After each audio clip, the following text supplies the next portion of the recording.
ladies and gentlemen. I'm here with some breaking news.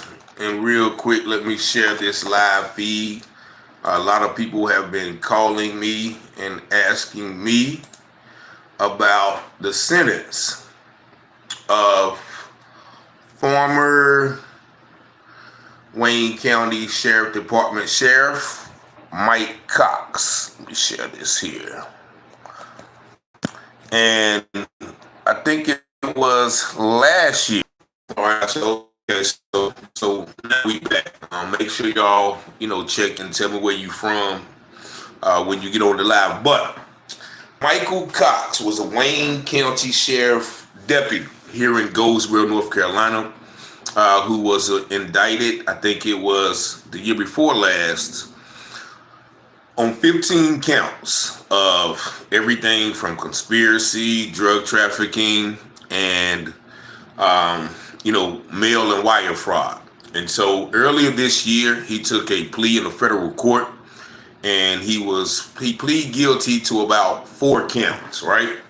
4 counts of mail fraud, and 1 count of drug conspiracy and things like that. But as of today, this morning, I have received word. A lot of people have been asking me about this, that he has received a sentence of 74 months on each count. And this is from the New Old North, the article I'm reading. Shout out to my man Ken Fine for covering this story. It says former Wayne County Sheriff's Office Drug Unit Chief Michael Cox was just sentenced to a lengthy prison term in Wilmington Federal Courtroom, and they were there for every minute of the nearly 2-hour hearing. Press conference coming soon. You'll see some information on the TV news, but we were the only news outlet in the courtroom. Shout out to my man once again, Ken Fine of the New Old North. We would get him home off the acquittal. Probably so. So basically, he got more than 12 years, 74 months for each count that he pleaded guilty to, but he will only serve 74 months because the sentence are running concurrently. So what that means is they sentence him to 74 months on the wire fraud. They sentence him to 74 months on the drug trafficking, but they're not running consecutively. Like he won't serve 74 months and then another 74 months. Both sentences start at the same time. So all in all, for all of the crimes that you read in the 55-page indictment, this former law enforcement officer will only serve 6 years and 2 months. Now, being that he's already been in custody for about a year and a half, he'll probably be out in about 5 months. Now, a lot of people thought he would get a lot more time because of the severity of the charges. He was taking drug evidence out the room. They were stealing guns. They were setting drug dealers up to get robbed. They were stealing money from the taxpayers of Wayne County in their bid rigging scheme to fix the police cars. So this man caused so much havoc. And like I said before, since he is an officer of the law, he should be held to a much higher standard, because he's an officer of the law. If I was to get convicted or indicted on some of those crimes, I would be spending the rest of my life in prison.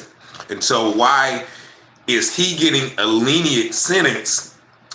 Because of his position in law enforcement. But of course, we all know why, because as they say, one hand washes the other.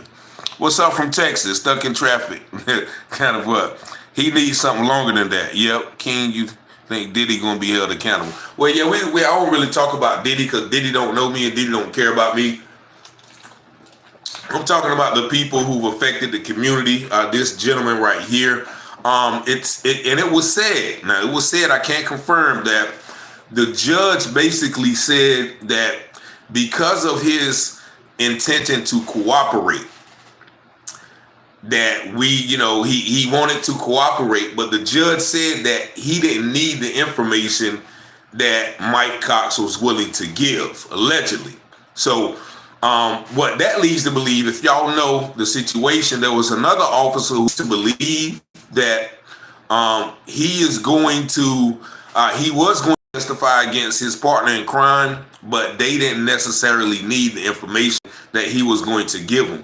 Which furthermore, because a lot of people thought that he was delaying the sentencing because he wanted to turn, other people in, like other deputies, the sheriffs, his wife get charged. Nah, his wife is not getting charged.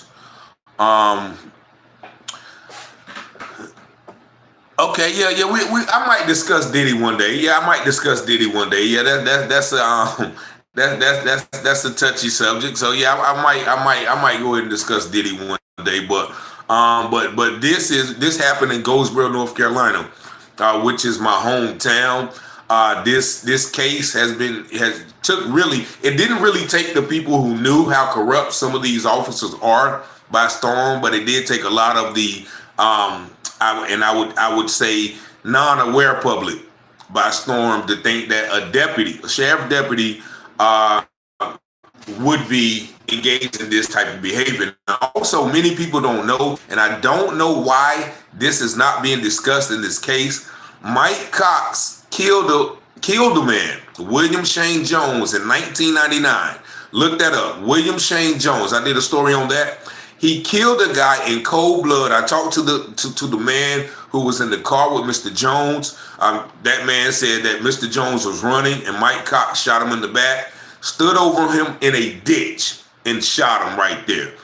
And of course, nothing ever happened to him. They put out the narrative that him and Mr. Jones was fighting for a gun, and that's what happened. But he never got anything. Never got charged for anything in that instance. So that could have been the beginning of his rogue behavior. But it is also said that, he had a very, very, very expensive lawyer. That is why he got that sentence, that short sentence. Hey, Mr. Taylor, do something about the guy you was talking about a few months ago named Ryan Nelson. Yeah, definitely. Ryan Nelson, we still don't know why he was fired. That's a principal around here that got caught up in something. We don't know what it is. But many people are talking about this case because if Mike Cox was convicted, then everyone that he had encounters with who is doing time is possibly have the option to be released or get back in court because of his behavior. He's already been sentenced. That means that he was a corrupt cop. So anybody that a corrupt cop arrested, put in jail, is serving time because of this corrupt cop's testimony. In my opinion, they should get out. I mean, I don't know, get out. I don't know what the process would be, but I think their conviction would be overturned. So this is a situation. Now there is the situation of, once again, his partner in crime, Chris Worth. He never went to jail. It was alleged that he had some connection with a former governor, which allowed him to skip being incarcerated. Does he get to appeal? How does things like this work? I don't think when you plead guilty in a federal court or any court, I don't think you get to appeal. You can only appeal a guilty plea, if I'm not mistaken. So that is something that I don't think Mr. Cox will be able to do. But we'll keep you updated on that. Now, once again, he's only going to serve probably about 4.5 years. Now, another person said, okay, he has to serve the whole time since it's federal. Yes, guilty plea is the end. That's right, Urban Homesteading. Appreciate you, but it was also said that and I'm giving him secondhand information that his wife was going around telling people that, oh yeah, he'll be home by Christmas. And so, and I went to the trial where he pled guilty, and he did have that air of, okay, whatever, I'm plead guilty because I'm not going to jail for a long time. But And considerably, 5 years is a long time to me. Like, I've never did over a year in jail or prison. I got some guys who, have done 5, 10, 15. Some guys doing life. So 5 years is a long time to me. But in the grand scheme of things, think about it. You get people who are caught with, a couple of ounces of a powdery substance, and they get 20 years. You get people who are, who might rob a gas station and get 14 years. Now, this guy, once again, is supposed to be an officer of the law, upholding the law. And sad for our community, law enforcement should be trusted, and Wayne County law enforcement favors who they know and like. Yeah, but that's just everywhere. The son of a judge or the nephew of a judge can get stopped with a DWI, and that might get swept under the rug. They might not even go to court. I've heard, several things that have been swept under the rug in this county. I did a video about the son of a prominent businessman who was in a nearly fatal DWI accident, blowing about a .19, and they let him out on an unsecured bond. It was a high bond. It was like a $200,000 bond, but it was unsecured, meaning he doesn't have to pay no percentage of that bond. And that's just one example of, people using their power and influence to influence justice, to tip the scales of Lady Justice, as they say. They say Lady Justice is blind, but she tend to take off the blindfold when there's money involved. And that's just the nature of the beast. That's the nature of our criminal justice system. And this is, once again, an example of, so back in 2008, I was shot, right? I was shot 3 times in a hotel. When I was shot, I had an amount of powdery substance on me. Now, it wasn't a lot. It wasn't a trafficking. It was just an amount of powdery substance. The Virginia Commonwealth gave me an 8-year sentence. Now, however, they suspended the 8 years. Nevertheless, I got an 8-year sentence for probably having an amount of powdery substance about the size of this, right? So evidence from rooms, had stolen guns, had set people up, all of these things, and he only gets a 5-year active sentence, and I think it's about 3 years of active probation upon his release. So this is, once again, an example of the justice system. Like I said, law enforcement here helping sell guns and drugs back into the community for their own good. Yeah.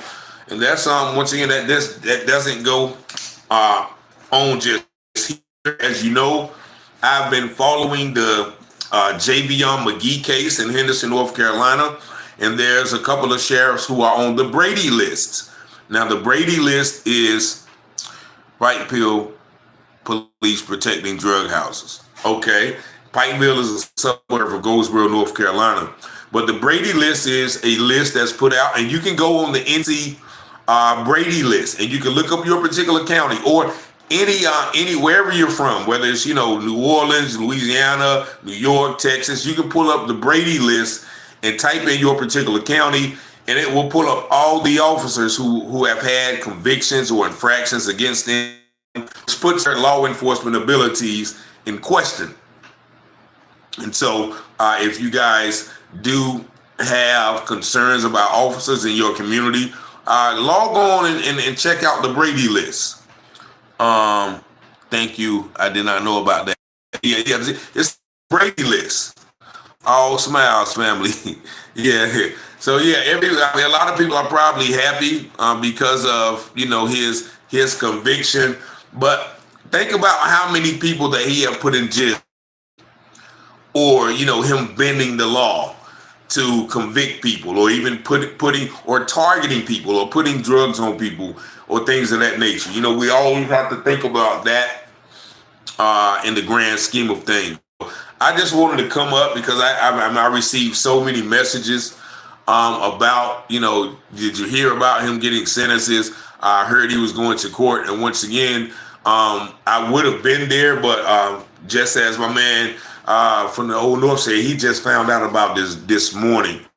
And so, luckily he was there to get the footage, and provide us some information on what is going on in the federal courtroom. But nevertheless, man, I thank y'all for tuning in. If you have not subscribed to this channel, please hit the subscribe button, also like button, and also share the video. Share this channel. We're going to come back tonight with some more information on the J'von McGee case. I'm going to be talking to a lady from Henderson, North Carolina. And she's going to give you some background information on the city of Henderson and its racial inequality, for better word. Now, let's just say that. But if you don't know who J'von McGee is, go back and watch some of the previous videos from this channel. He is the 21-year-old truck driver who was found, quote unquote, hanging from a tree under suspension. Appreciate you, Erica Carroll. Appreciate you, for everybody who liked and shared and subscribed. But he was the truck driver who was found under suspicious circumstances in Henderson, North Carolina. Many people believe that, he did not do this himself. He had help. Can you take me to stop it? He did have any help. He did have help with his demise. So once again, I thank y'all for tuning in. We're going to be right back tonight. You're going to hear once again from a 54-year-old Caucasian woman who's going to tell you about the true,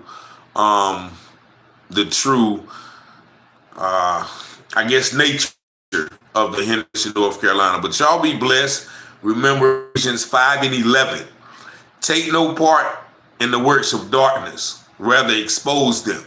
So that's what we want to do. We want to expose the works of darkness because we all know that darkness can't live in the presence of light. Yeah, y'all are hilarious in the comments. Bruh, are you my dad? I don't know. I don't think I got no kids running around there. Appreciate you too, Erica. What's up, man? They be telling it, they be trolling in here. They do, though. They weave. They do. And actually, I can say everybody thought Mike Cox was going to be telling, but he did not tell. Yeah, they be trolling big time, man. Shout out to my man Weave. Be checking me out, man. And appreciate all the regular listeners and the people who share the video and keep up the support. I really appreciate y'all. What's going on, Big Tropic? Thank you. I live here in Henderson, North Carolina, and that story has been bothering me. Yeah, go check out some of the videos. I don't know if you've seen the videos, Big Tropic, but check them out, man. It's gonna be some things. Now, also, I was gonna do a separate live about this, but I'm planning on going to the funeral up in Illinois this week. So I'm asking, those who supporting the channel and watching the channel, if you guys would donate to help fund the trip. Now, I'm probably gonna put my Cash App in the comments. So if you guys want to, donate through Cash App or Venmo, my number is always out there, 919-587-7782. But I'm going to be traveling up there for about 2 or 3 days. I'm not going to give the location of the funeral. I haven't talked to the family, so I don't know if they want that to be known, but someone sent me the obituary and the itinerary. So I'm going to be attending that funeral. So all of you guys who have been following the story, if you want, to support, my travels, my number is 919-587-7782. I'll put it in the description. I also put my Cash App in there. It's $Rich Money, RICHMONEY 7777. You're invited to Diddy's party. Stop it. Stop it. Purpose of life and children when it's said and done. So, yeah, man. So if y'all want to, like I said, yeah, if y'all haven't heard about the J'von McGee story, no major news outlets is covering the story. The sheriff office waited 3 days after his death to make a statement. The police department of Vance County, they hurried up and said, look, we are aware of it, but it didn't happen here. It's our jurisdiction. It happened in Vance County outside of the city of Henderson. Nevertheless, they should be just as concerned with something like that happening under their watch. Now, because I'm from Carolina, I feel like this happened under our watch. And the sheriff lied on the first statement. Yeah, the sheriff, man, he looked sad. Somebody told me that the sheriff was in the hospital Somebody told me that, and I was like, they don't worry. Sheriff looked worried to death in his first statement, for real. And they're not going to put it out. Sheriff told me to my face he doesn't plan on speaking on the case anymore on the news than the one video he already did. And that's what somebody else told me too. They said he's not going to be speaking about it anymore, which does the family a great disservice. And the public wants to know, where are you at in this investigation? And the people I've talked to said it doesn't look like they're doing a lot of investigating. I think they're going to try to run with that narrative because he's the Brotherhood. Basically, see, I didn't want to bring that up, but you're going to hear a live person talking about that tonight. A live white person talking about the prevalence of the K-land in Henderson. I'm going to just say the K-land. And then, once again, I don't know. Once again, the only thing I can go off of is history. And history shows us when people die like that in that circumstances, it is more than meets the eye. As I stated in several of the videos, studies have shown that when black men commit suicide, they definitely don't hang themselves on trees. So I'm an NC native and get scared to death of my black son, 28, going there that night anymore.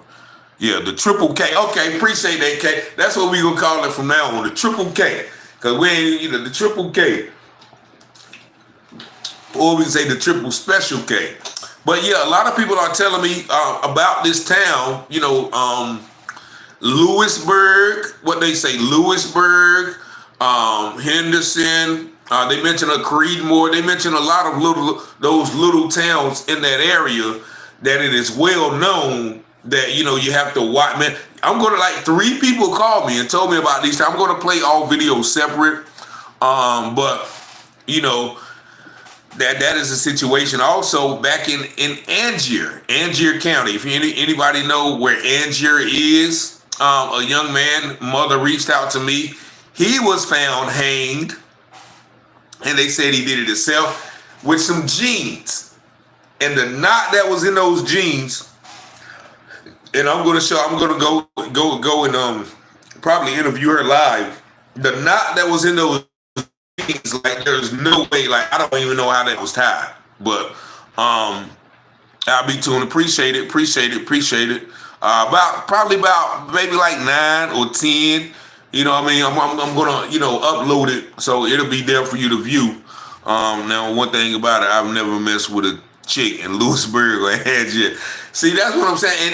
And another brother told me who called. He was talking about the feeling that you get, and I've had that feeling, when you walk into somewhere and you can see everybody look at you and they don't speak. Okay, well, this is not a friendly town. This is they don't sell no ninja pies here. And if you know that movie, that's light, but you know what I mean. But you get the feeling, you get the eerie feeling when people look at you.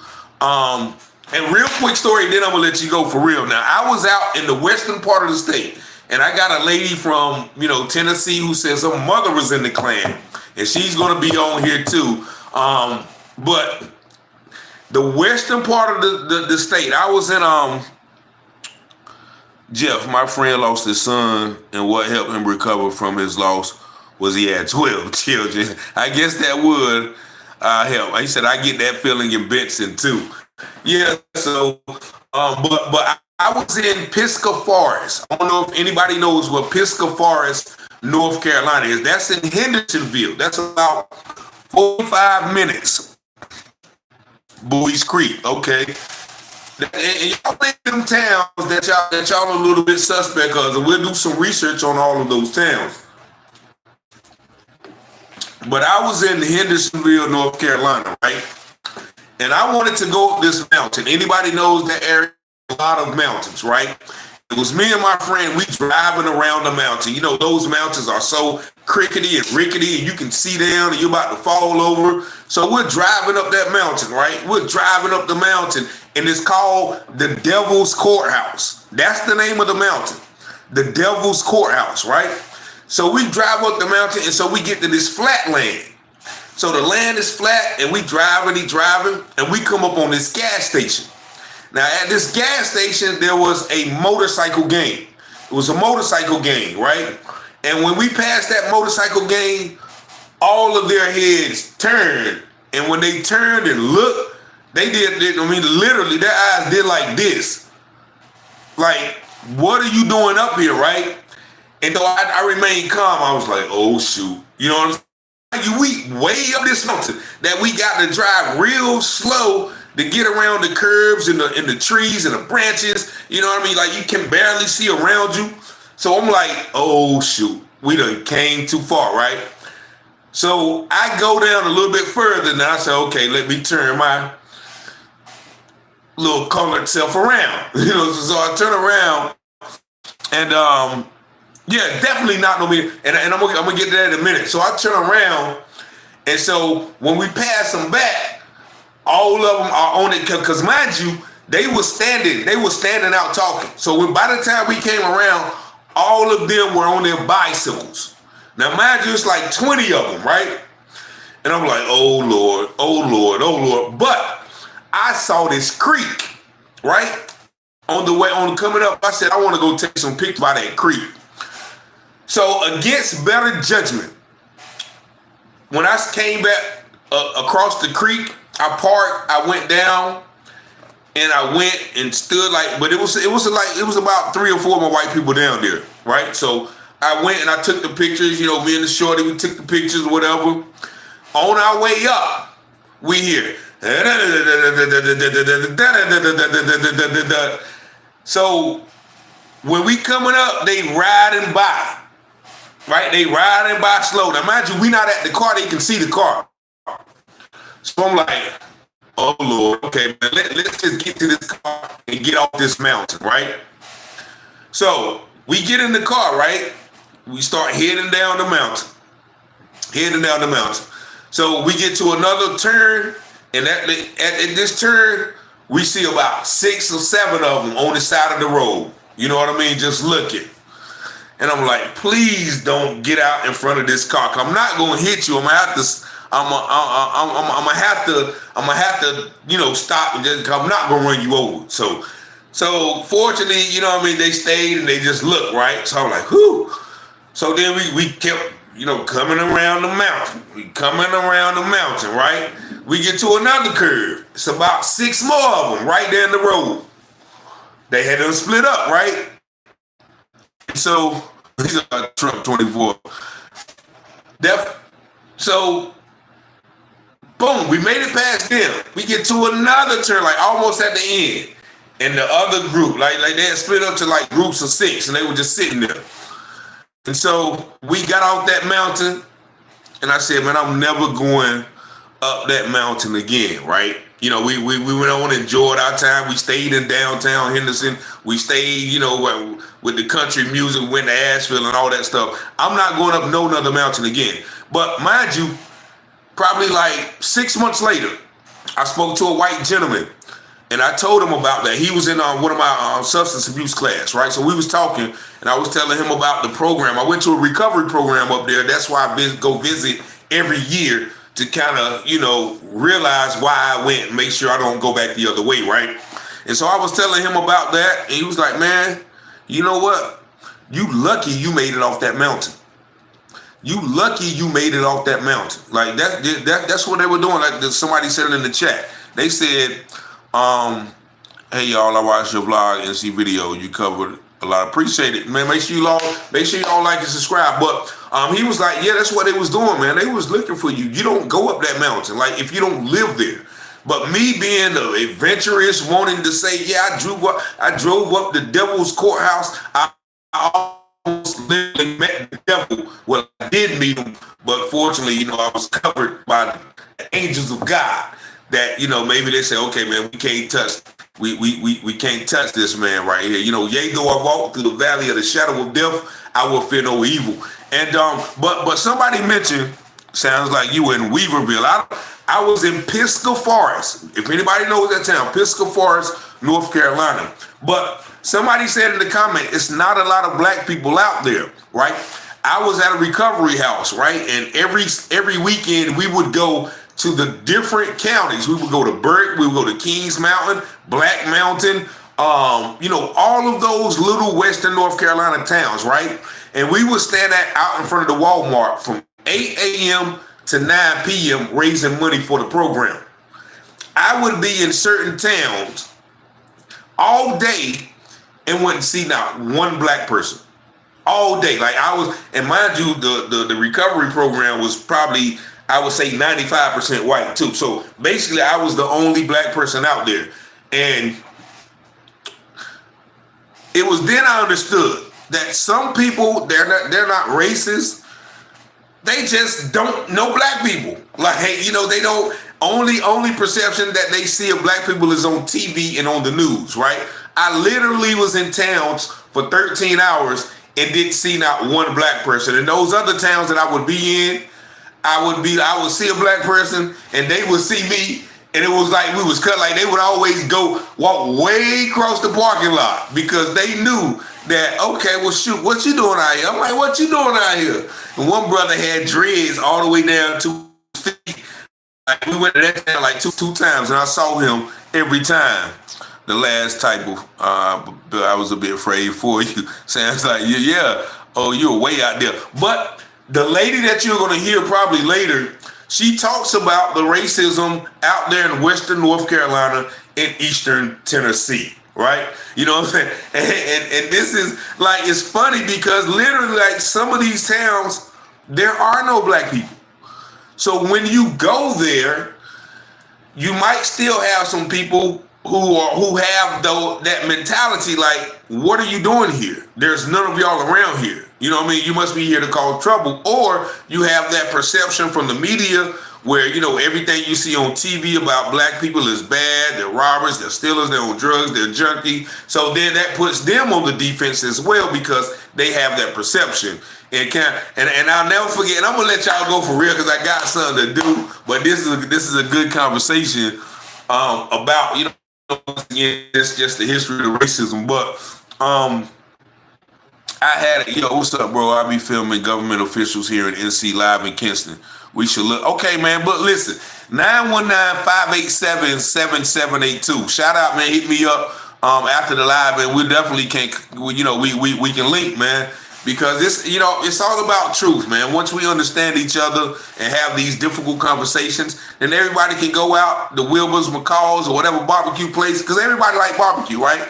Everybody has the same, everybody wants life, liberty, pursuit of happiness. We have a few minor differences in belief or skin color or, public, all of those differences. At the bottom line, everybody wants the same thing, right? So, 81% white and 64% black. Where is that at? Where is that in Empire? Where is that? What city is that? Nebraska, Nevada, and West Virginia. I've been to a ton. So West Virginia, let me tell you about West Virginia now. So West Virginia, I was in a recovery program and they had a summit. I was riding with my homeboy, Donnie. What's my man name? He was the minister of music in the program, right? Donnie, he was from like Beckley, West Virginia. I don't know. He was from Sparta, Tennessee, or somewhere, right? But the ministry had another church up in Beckley, West Virginia. So he didn't have license, right? He didn't have license, so I had license. So I was chosen to drive him up to play music for this particular conference, right? So we driving once again through the mountains of West Virginia. Now, at this time, I had never driven through the mountains, right? So he driving.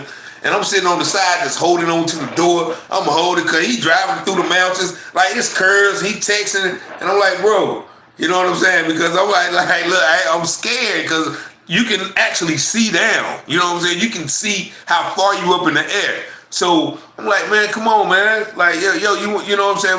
Cause he could drive, he could drive to the Virginia state line. But when we got to West Virginia, his license was suspended there. So I had to drive then, right? But while he was driving, like he all over the road, he texting, he doing all types of stuff, right?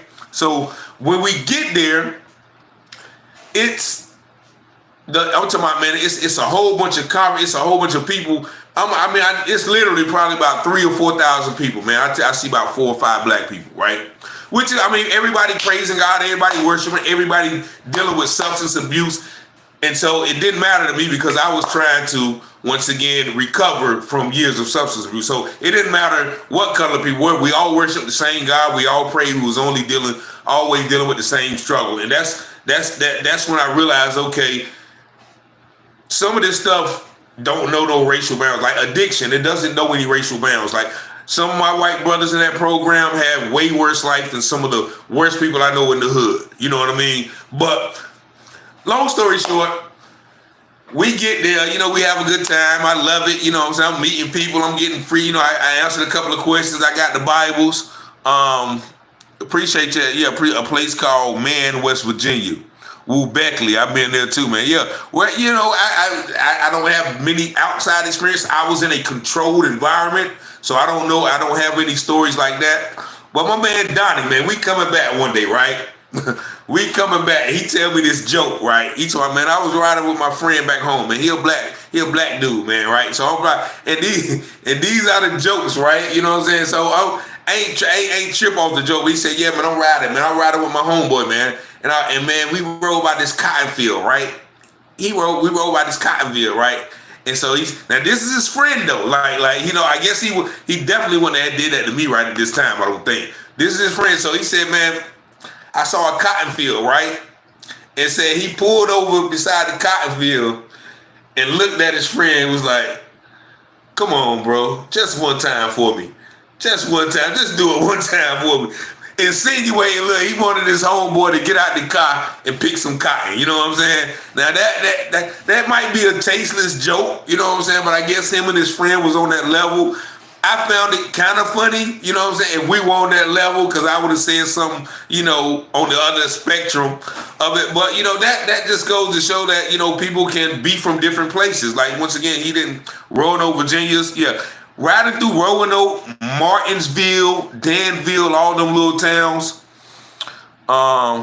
James 4 and 8. Okay, I definitely will. James 4 and 8. James 4 and 8. I definitely will. But all them little towns like that, I did feel a kind of presence. Like, look, I don't want no car trouble out here. I like your show. Oh yeah, boys in the hood, man. Boys in the hood. Dope boy. I make dope, but don't call me dope boy. You know what I'm saying? I forgot who said that. Yeah. So that's why Ice Cube said that. Check yourself before you wreck yourself. But yeah, it was funny, man. And my man Tim George, white guy from South Carolina, he was in the recovery program, right? He say but you can tell he had been around a lot of black people. Like he had been to prison a few times. Like he was an old man though, but you couldn't tell it because he was just so spry and so energetic, right? And we used to have competition on how much money we can fundraise. With how much money we can get for the program. But he used to always come for these jokes, right? This is the joke. East has better relationship with different races than the West. It's really opposite. Okay. Well, I don't know. When I go out west, I went to California. I've been to San Diego. I've been to LA. I've been to Colorado. I didn't really get a lot of racial tension out there, out west. Now maybe I didn't. Once again, I didn't go to Montana or Idaho or those places. So I can't vouch for that. But Tim George would come up the joke, right? Hey, look, so. He said, how do you know that Adam and Eve was white? Right? And so I said, how? He talking about, you ever seen anybody take a rib from a black man? and I bust out laughing like, God took the rib from Adam and gave it to Eve, and black men like ribs, so it's hard to take it. You get it, right? I don't know if y'all got it, but that was funny to me at the time. And Tim George would always make those kind of racial jokes, but it was cool because we was cool like that. So I'm not talking about this J'von McGee case or injustices because I don't like white people. I love white people. I love all people, but there is a thing that does exist that sometimes results in situations like the death of J'von McGee. And if we don't talk about it, then that's where these things continue to happen. No blacks. I lived there for 3 months. Where is that at? No Adam and Eve were actually black. Of course they were. See, now you're gonna get me, and you're gonna make me pull out my Ethiopian Bible. You know what I'm saying? Not the King James Bible. You're gonna make me pull out my Ethiopian Bible. But I don't want to do that because this ain't that time. But definitely, the whole history has been revamped. You know what I mean? The whole, like, of course they said Jesus hid in Egypt, right? Egyptians were dark skinned, right? Ain't no way Jesus can hide in Egypt looking like the pictures that we seen. But once again, that's another. Why you get me on that level, Jeremy Pepper? Men and women have the same amount of ribs. That's not true anymore. Yeah, I don't know. I mean, once again, the creation story, a lot of people debate it. They say it's allegorical. I don't know, but I do know one thing, that belief in Jesus and belief in God saved my life on a lot of occasions. It helped me defeat drug and alcohol addiction. It helped me survive 2 brain aneurysms. It helped me survive a stroke. It helped me survive being shot 3 times close range. Helped me being shot another time. It helped me when I was wrongfully accused, facing the rest of my life in prison. So, whatever a person believes, if that is working for you, then, I'm going to let it work for you. But I can only tell you what worked for me. You know what I mean? What is keeping me here on this earth. So that's a whole nother story. I'm not here to preach, man. I really got on here to talk about the Mike Cox case, man. But y'all been so enjoyable, man. It's hard to leave y'all, man. But I gotta get some work done, and I gotta work on this thing for the night, man. But I appreciate y'all for tuning in and liking this channel, man. Y'all make sure. I've seen the other side, brother. It's sad. Yeah, definitely. That addiction, man. Like I said, we might do a whole thing on addiction, bro. Cause I've been in some low places too. I've been in some low places as well. So they were way before Egypt, but 100% not white. From white guy. What's up, white YouTube? Okay, I feel you, man. But once again, it really, like I said, it doesn't matter. As long as you are a good person. Now, what I'm saying? It don't matter if you white or black or any. If you're not rocking right, if you got bad energy, you know what I'm saying. If you evil and deceitful and scumbaggish, I ain't gonna rock with you with no matter what color you is. But if you good-hearted, you deal with equity and righteousness and peace and love. Come on, man, we can do it. You know what I'm saying? It's hard not to leave. No, I saw a demon. Oh yeah, I seen those too. I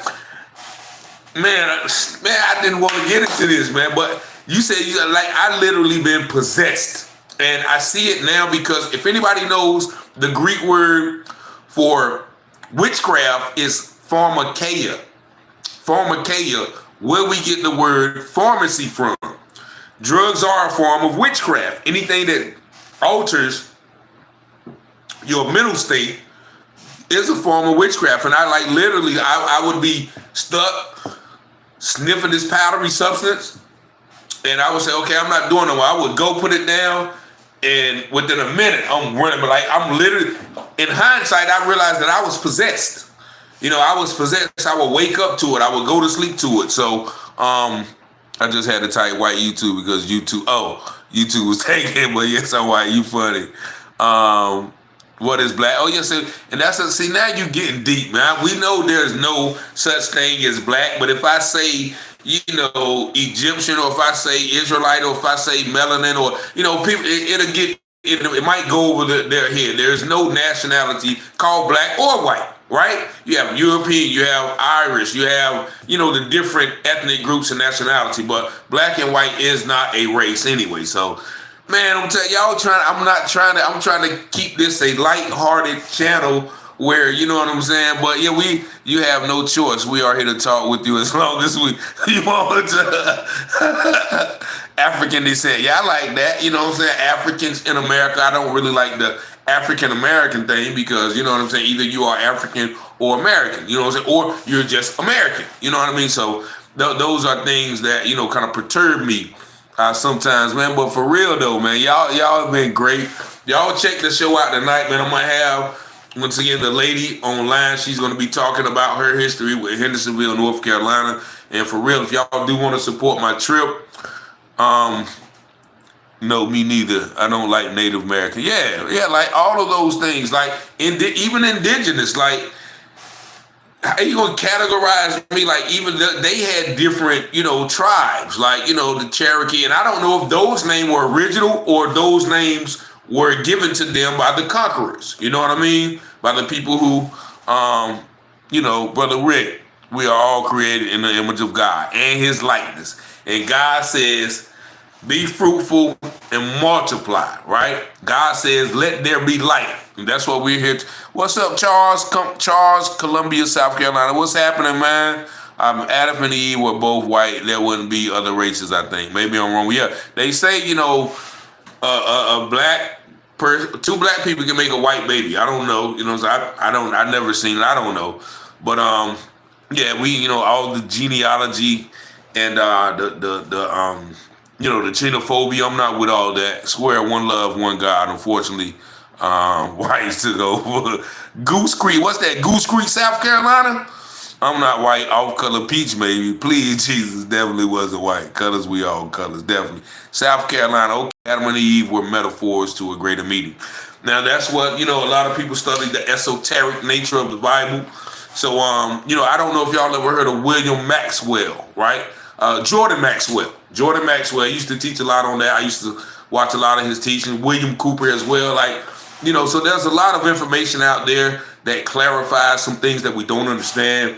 And, to just be relegated to one source of information, I think, you do yourself a grave disservice in the search for truth, knowledge, and understanding of the world, but most importantly of yourself. Once again, we are all part of the world. We are all connected. We are all interconnected with each other, man. So I really thank y'all for real, man. Appreciate y'all. Y'all leave y'all, make sure y'all like, share, and subscribe to the video, man. But yeah, y'all check the video out tonight, man. We're going to be revisiting Henderson with the lifelong resident who happens to be as my brother said, a off-colored peach person with red bone, high yellow, black, white, goddess, and all. Yeah, man, appreciate y'all, man. Y'all take care, peace and love, right? The Bible says, do unto others as you will have them do unto you, right? God came not to the world to cause division, but to bring peace. Well, Jesus said he did say he didn't come to bring peace but a sword, but that's a whole nother different level. But I appreciate y'all. See now you had a chance to speak to Jordan for real. See, I gotta go, man, y'all.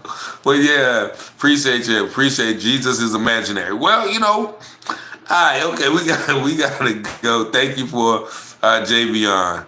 Appreciate y'all, man. Y'all take care, man. Appreciate y'all. Love y'all, man. Appreciate y'all. Make sure y'all tune in. Thank y'all for the support. Y'all make sure y'all share the channel. Tell your family, tell a friend, and tell a friend, man. Peace and love.